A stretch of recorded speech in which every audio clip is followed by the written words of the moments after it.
જય કુખાર મેડીમાં ભક્તિના માર્ગમાં લાખો મુસીબતો આવશે તે વાત ઉપર માતાજીએ શું કીધું આપણે આગળ વિડીયોમાં જોશું. જય કુખાર મેડીમાં. અને તમારો ખૂબ ખૂબ આભાર કે આવું મુશ્કેલ કામ આસાનથી થઈ ગયું. મારી ભદ્રકાળીની કૃપા, કુળદેવીની, કે આવી રીતના હું રિસ્ક લઈને આવ્યો. અને એક આ મારા મિત્ર જે અમે કાયમ હંગાતે જ આવીએ છીએ દર રવિવારે, એમના દેવને, એમની કુળદેવીને અને મારા મિત્રને ખૂબ ખૂબ આભાર કે તમારા વગર મુશ્કેલ હતું. કઈ જગ્યાએથી હું ઓઢવ સિંગરવાથી આવ્યા છે ચાલતા. આંખે સવારે 7:15 7:30 વાગે નીકળ્યા હતા. મારે કુળદેવીનું મોઢું જોયું હતું અને અહીંયા આવીને કોઈ મનુષ્યનું મોઢું નથી જોયું, પણ અહીંયા આવીને માળીનું મોઢું જોવાનું. એટલે ખાલી આભાર વ્યક્ત કરવા એમ માતાજીનો કે માતાજીએ તમારા દેવ જાગૃત કરી આપ્યા. તમારા ભદ્રકાળી માતા ભદ્રકાળીમાં બંધનમાં હતા, જે ગયા વર્ષે બેઠક બાદ એમણે બહુ સારું કરી આલું અને વ્યવહાર તરત જ એ દિવસે રાત્રે ગામડે જઈને પતાવીને અમે આવ્યા હતા. ને ભક્તિમાં તો છું જ માં, મારે એવું જગ જાહેર તો નથી કરવું કે હું બી કેવી ભક્તિ કરું છું. એ તો માં તું અને મારી ભદ્રકાળી જાણે છે. પણ એક જ વસ્તુમાં હવે રોવું નહીં, પણ એક સવાલ એટલો હતો કે હમણાં તો તમે એમ કહી દેશો કે કંઈ નહીં, હવે પાટો ખોલ નાખ, હવે તું જો. પણ જેમાં મારે રસ્તો જે મને આટલા 2 વર્ષથી હું આવું છું અને તમારા પ્રવચન દરમિયાન જેટલું મેં પાલન કર્યું છે, પણ હવે આગળનો રસ્તોમાં મને છે ને હુંચતો નથી. બહુ મગજ કસાઈને થાકી ગયો છું. જે મારે જોઈએ છે ને, સુખ પાછળ નથી ભાગ્યો, શાંતિ પાછળ ભાગું છું. ભલે એ શાંતિ ઘર પરિવારમાં મારે જોઈએ છે. એક મારા મમ્મી અને એક મારા પત્ની. આગળનો રસ્તો હું છે ને, મારા કુળદેવીને કોઈ તકલીફ છે કે કોઈ એવો ગુનો થઈ ગયો છે મારા મમ્મી પપ્પાથી કે કોઈ પૂર્વજો વડવાઓથી કે મારાથી, કે રસ્તો નહીં ઉસતો મારે. ભલે જો કુળદેવી તારી જોડે જ છે, એમાં કોઈ આગી પાછી વાત નહીં. હા, તું કહે છે કે ઘરમાં આ રીતનું વાતાવરણ રહે હા, તો અમુકનો સ્વભાવથી હોય છે, પણ આ બધા પ્રહાર સહન કરો ને બરાબર અને એ માર્ગ ઉપર તમે આગળ વધ્યા જ કરો. બરાબર ગમે તેવી મુસીબત આવે, આફતો આવે, બરાબર છતાંય તમારું મન જો અલગ ડોલક ભક્તિના માર્ગમાંથી ના થાય, ત્યાર તમારી માનો 100% ભેટો થઈ જશે. આવું મેલડી કહું છું. કસોટી થાય છે તો એવું સમજુ માં. કસોટી થાય ને થાય જ. બરાબર. અને બીજી એક વાત, તારા બધી કસોટીઓમાંથી પાર પડવું હોય ને હા. તો તારા બાપ દાદાના પૂજેલા ગણપતિ ગણપતિ દાદા હા માં. એક મૂર્તિમાં પેલા પૂછતા, તને ખબર હોય તો હોજે, અને મળી જાય ને તેને નવડાઈ ધોવડાઈને દીવો ચાલુ કરી દેજે અને એને મોતીચૂરના લાડુ કે જે તે પેડા શ્રીફળ ધરાઈ અને એની પૂજા પાઠ કરજે. તારા ઘરમાં અજવાળા રહેશે. હું મેરડી આવું કહું છું.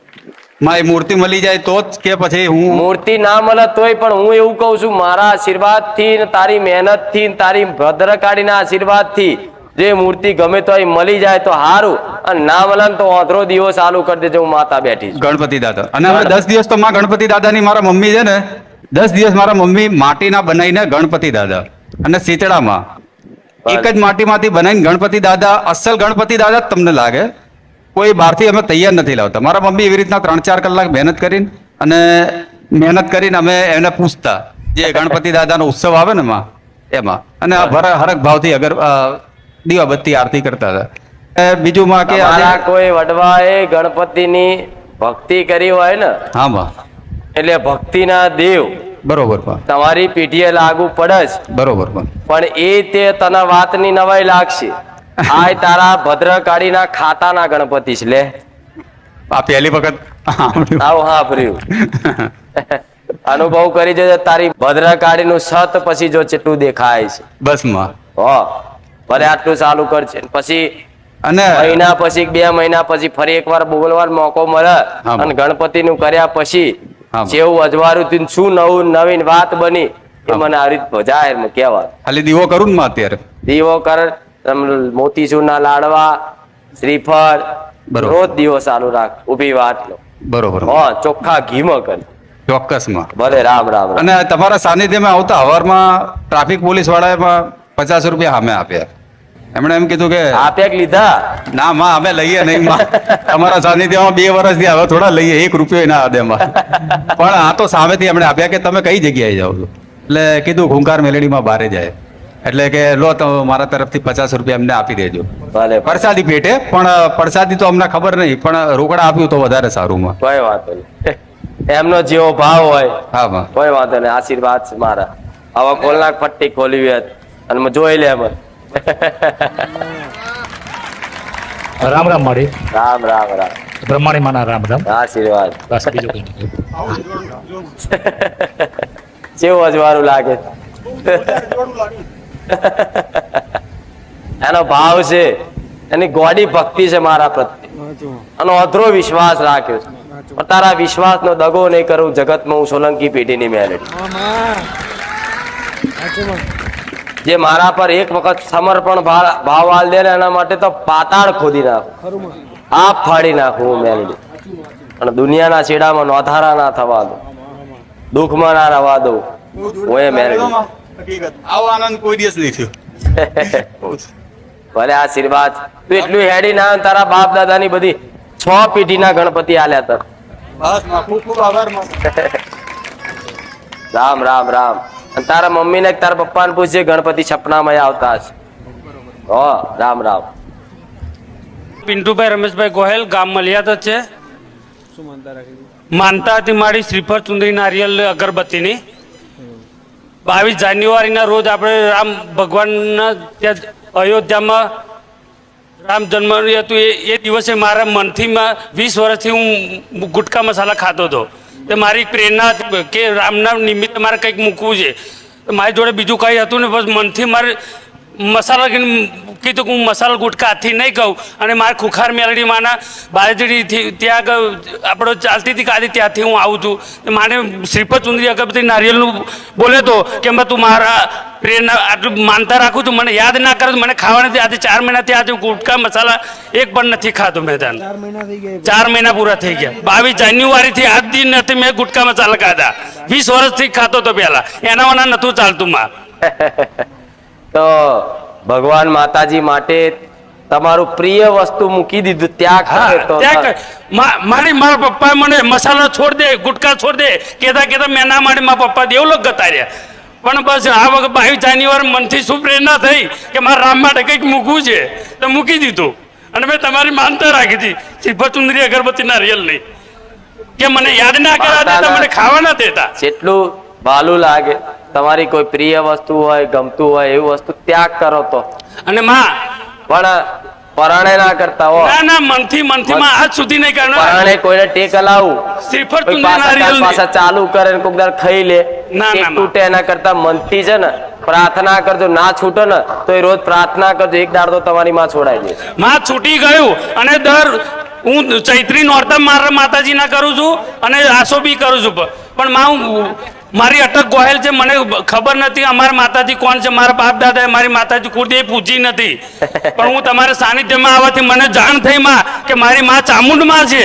ચામુંડ ખોડિયાર. હા માં. અને કુકતાની મેલડી. હા માં. બસ આટલા મન રાખ, બીજું બધું બોનસ માં આગળ મળે અત્યાર નહીં. પણ માં 2 વખત ખોડિયાર ફોટો પડી ગયો. અને 8મના દિવસે માતાજીના નિમિત્તે મેં 5 કુંવાસીઓ જમાડી હતી. ખોડિયાર માનો હવે મારે દીવો કરવો કે ના કરવો, મારે તમારે રજા લેવાની હતી માં. ભલે ખોડિયાર માતાનો 8મે દીવો કરવાથી ફોટો બળી ગયો 2 હોય, વાર પડી ગયો. એનો મતલબ હોય કે તમે તમારી ખોડિયારની દીવાબત્તી કરો છો ને તો જગ્યાની મેલડીને ગમતું નથી, જેમ કે એનો વ્યવહાર હરખો પહોળ થતું નથી. કાળા દાબડા વાળી મશાણી મેલડી જે ફરે ને રાતે, પણ હા તમે જે પૂછ્યું એનું કારણ મેં પ્રવચનમાં બતાવેલું છે કે નહીં 1000 વખત. તમારી સમજ પ્રમાણ કરો. રામ માણી તમારી માં ઘડે ઘડે દીવો કરવાથી ઘડે ઘડે કોક લગાડી જતું હોય હા માં તો તોથી ચેતવું. 2 વાર છે. તરત વિચાર કરો, ખાડું આ વ્યવહાર આલવું છું છતાંય હરગી જાય છે, હારું આ જગ્યા તો ન ખોદી નહીં, હા માં. તપાસ આવી કરાય. હા માં. પછી એથી ના મળે તો 4-5 જણને પૂછાય. હા માં. એ રીત પૂછતા મહેનત કરો ને તો દેવ તમને એની સત્ય વાત અસલ બતાવી દે કે બરાબર. દીકરા આવી જગ્યા છે. બરાબર માં. કોની હતી કયા ડોહાએ લીધી હતી, હા, માં. કોની જોડથી લીધી હતી, હા, માં. બધો ઇતિહાસ મળી આવે. પણ હા, મૂળ માં. હેડો તો આગળ કરો તો હા, હો, માં. ભલે રામ રામ. રામ રામ માં.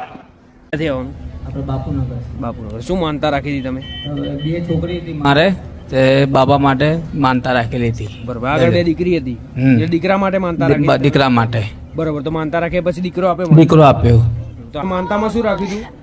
ધજા રાખેલી હતી મેં 52 ધજા તો આજે તમે સવારે 52 ગજની ધજા વાતે ગાતે DJ લાયા. લઈને આયા બહાર. લાયા. અને તમારી માનતા પૂરી પૂરી થઈ ગઈ.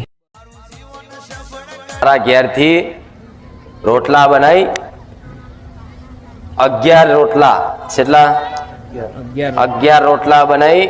બાર ફરતી ગાયો હોય ને એ 11 રોટલા મારા નામથી ખવડાવી દેજો. જાઓ, બીજો કઈ હક નહીં કરતી, દીકરો આલ્યો એનું. પણ આટલું એક સેવાનું એક માગું છું કે મારા નામથી આટલી ચોક સેવા કરી દેજો. 11 રોટલા બનાવી ગાયને ખવડાવી દેજો. હો, રામ રામ. આ ચાલુ કરી દઈશ માતા.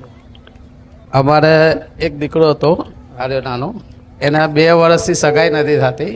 પહેલી જૂની સગાઈ થયેલી એ તૂટી ગયેલી હતી. એમની મમ્મીએ નકોડા ઉપવાસ ચાલુ કર્યા માતાજીના. એમને માનતા માનેલી હતી કે માતાજી મારું આટલું કાર્ય પૂરું થઈ ગયા. એમને ટેન્શન વધારે રહેતું હતું નાના છોકરાનું.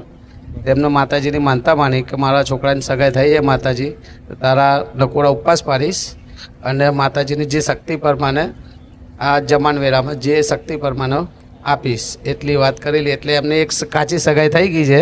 હવે 15 દાડા પછી પાછી પાકી સગાઈ થવાની છે. પહેલા એકવાર તૂટી ગઈ હતી અને 2 વર્ષથી થતી નથી. 2 વર્ષથી નથી થતી. કેટલા દિવસમાં થઈ ગઈ? આ એમને ઉપવાસ ચાલુ કર્યા હું નકોડા પછી થઈ ગઈ. એમને એક જ 2 જ રવિવારમાં થઈ ગઈ. નાકોડા ચાલુ કરે ખુંખાર મેળીમાં ખુખાર માલીમાના અને 2 જ રવિવારમાં થઈ ગઈ. 2 જ રવિવારમાં થઈ ગઈ. સગાઈ થઈ ગઈ. કેરનથી આવી છું. મારું નામ સીતા છે. શું માનતા રાખી હતી તમે? હું માનતા રાખી હતી કે મારા 2 છોકરા હગઈ 2 વારની તૂટી ગઈ. પછી કરી પણ ઘરના કોઈ રાજી નહોતા, કોઈનો મારો સાથ નહોતો અને આ લગ્ન લીધું ફરી હગઈ કરી દે. તો પછી લગ્ન કરવા માટે કોઈ ઘરના આવતા નહોતા, કાકા નહોતા આવતા, ભાઈ નહીં, મા બાપ નહીં, કોઈ નહીં. અમે એકલા જ પડી ગયેલા. તે મને એમ થયું કે આ એકલા શું કરશે. તો પછી મેં માતાજીને 2 અગરબત્તી કરીને કહ્યું કે મારી તારો સાથ હશે તો મારે કોઈનો સાથ નથી જોઈતો.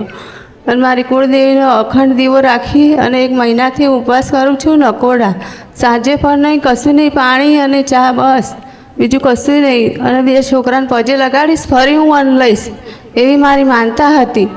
અને આ ચુંદડી, અગરબત્તી અને શ્રીફળ ને એવું લઈને આવી છું. અને 2 છોકરાને પગે લગાડવા લઈને આવી છું. એટલે લગ્નમાં તમારા ઘરના ના માટે તૈયાર ના અને વિઘ્ન આવે એવું? હા, વિઘ્ન પણ એક બાપા બહુ માંદા છે. બરોબર. તો તમે તમારા મનથી એવી ટેક લીધી હતી? હા, ટેક લીધી હતી. અહીં જે રવિવારે આવી ને, આ 4થો રવિવાર આવી ગયો. પછી 2 રવિવાર મારે આવવાનું જ ના મળ્યું. પજે લગાડીશ, ફરી જ અન્ન લઈશ એમ. બરોબર. તો આ જે વાતના કેટલા દિવસ? ના, ફ્રૂટ નહીં, કશું નહીં. 4 રવિવાર ગયા, મહિનો થઈ ગયો. અને એમના જે લગ્નમાં કઈ તકલીફ પડી? કશું તકલીફ નહીં પડી. મને કેવી રીતે કરવું એ મને નથી ખબર. બધું થઈ ગયું. હા, બધું થઈ ગયું. દર્શન કરાવવા લઈને હા, દર્શન કરાવવા લઈને આવી 2 છોકરાને. 2 વાર હચવાઈ ગયા. હા માં. પૈસા ક્યાંથી આ ખબર ના પડી. હા, પૈસા જમણવારે પણ થઈ ગયું. પૈસા પણ હાલવા તૈયાર થઈ ગયા. જે પૈસા આપવા તૈયાર નતા. હા બરોબર. નહીં તો પેલા ના પાડતા હતા બધાએ. હા, ફરિયાવાળા છૂટી પડતા હતા. ભલે, પણ જે ના પાડતા હતા એમની જોડે દુશ્મની નહીં રાખવી હો. કોઈની જોડે નહીં માં, અમે તો એવું રાખતા જ ભલે નહીં. આપણા કર્મનો દોષ છે, આપણા સમયનો દોષ છે એમ કરી સ્વીકાર કરી લેવાનો. હા માં. જેને મદદ ના કરી હોય ને એનું ભલું ઈચ્છવાનું. ભલે ભગવાન એનું સારું કરે. હા માં. આ શું ખોટું? એમને અમે કાકા કુટુંબ નો દોષ ના હોય, હા, સમયનો દોષ. અખંડ દીવો રાખ્યો ને કુમકુમનો પગલાય પડી. કંકુના પગલા પડ્યા હા મારી. તો તમારી માં સાક્ષાત આવત ને. લો, ભલે આશીર્વાદ છે. રામ રામ. રામ રામ મારી.